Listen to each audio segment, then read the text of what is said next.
Welcome to our channel. If you want to change privacy settings on your Android device, follow these step-by-step instructions to manage your data protection and app permissions effectively. Step 1. Open the Settings app on your Android device by tapping the gear icon in your app drawer or notification panel. Step 2. Scroll down and tap on Privacy or Security and Privacy, depending on your Android version. Step 3. Review the privacy dashboard, which shows which apps have accessed sensitive data like location, camera, and microphone recently. Step 4.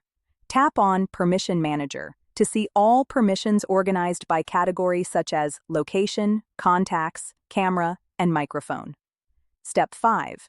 Select a permission category to view which apps have access. Tap on any app to change its permission level to Allow all the time, Allow only while using the app, or Deny.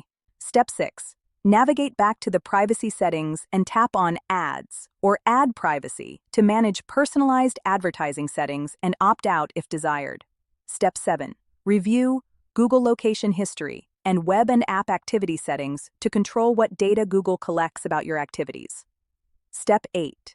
Check additional privacy options like Send Usage Data and Diagnostic Data and toggle them according to your comfort level. Don't forget to like this video and subscribe to our channel.